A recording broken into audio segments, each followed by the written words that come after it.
Hi friends, welcome to English Study Point. Today in this video lecture I am going to talk about rest of the abolitionist writers. First I am going to talk about Booker T. Washington. He was an influential African American educator, author and leader during the late 19th and early 20th centuries. Besides this, he was also an autobiographer as well as a biographer.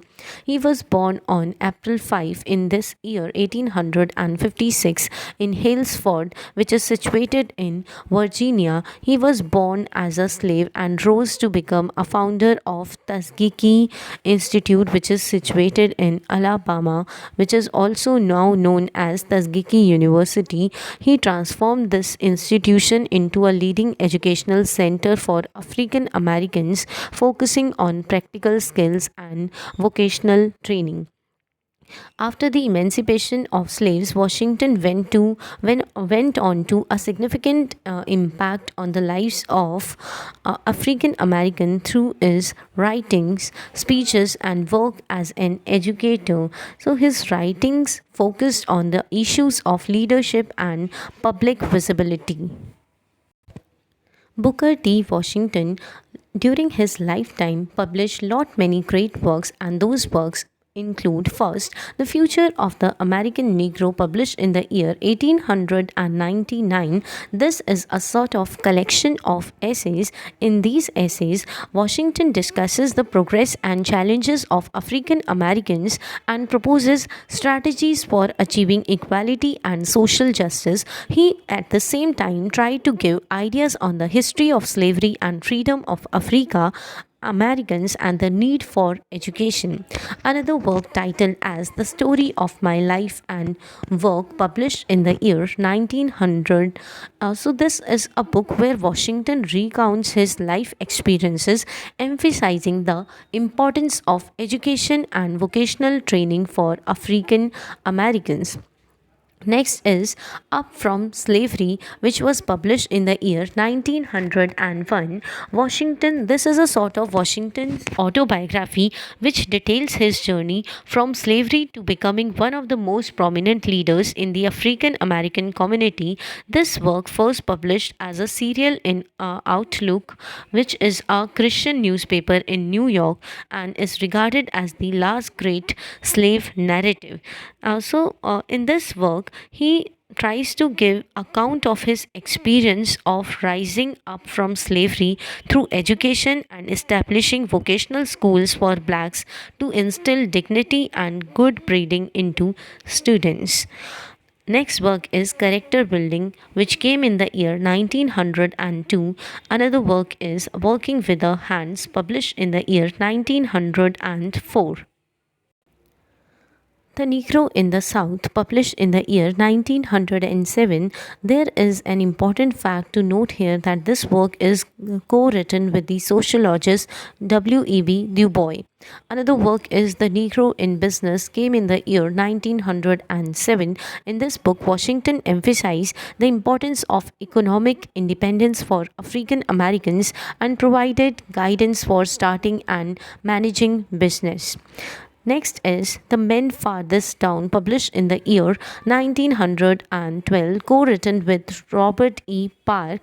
This work explores African American experiences in various countries, highlighting the challenges faced by people of African descent worldwide.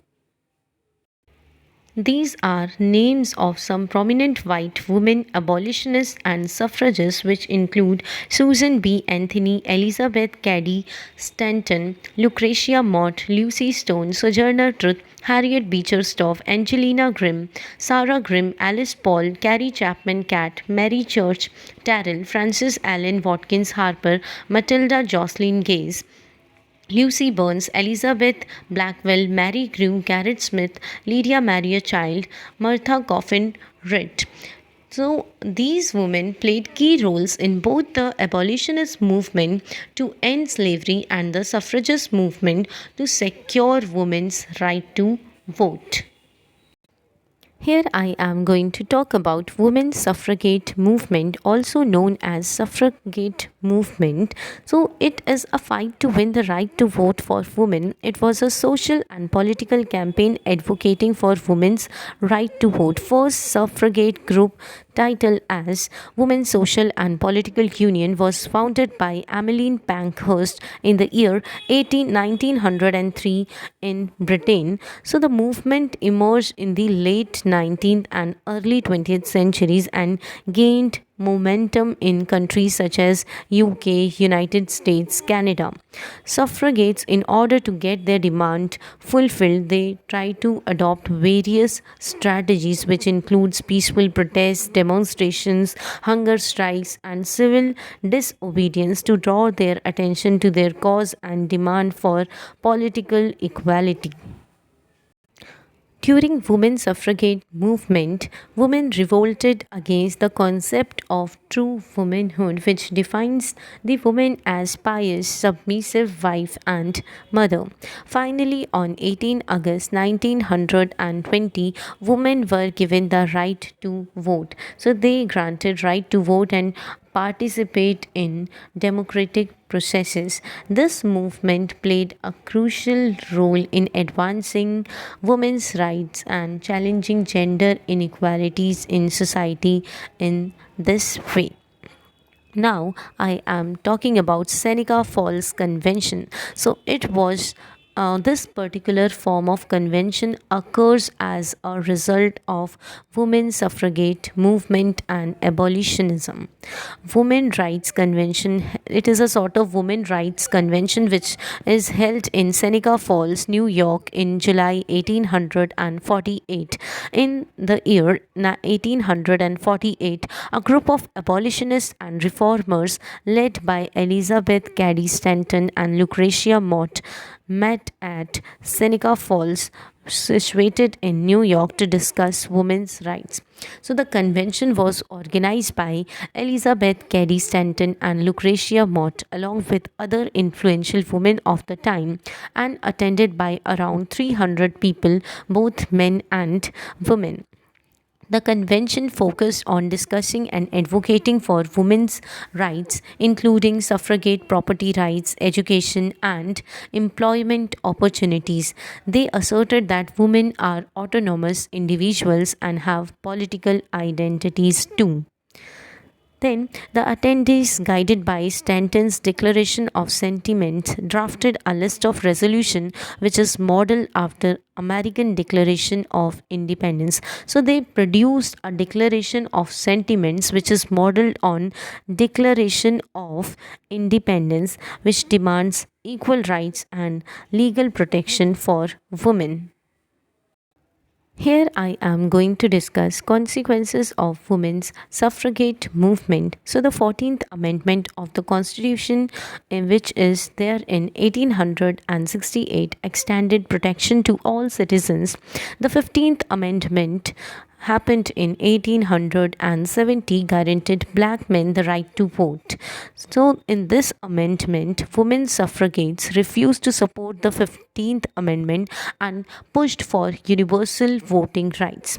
Then the National Women Suffrage Association supported 15th Amendment. Another group called as American Women Suffrage Association supported 15th Amendment, but in 1890, these two different groups which are formed, merged into National American Women's Suffrage Association with Elizabeth Cady Stanton as the first president.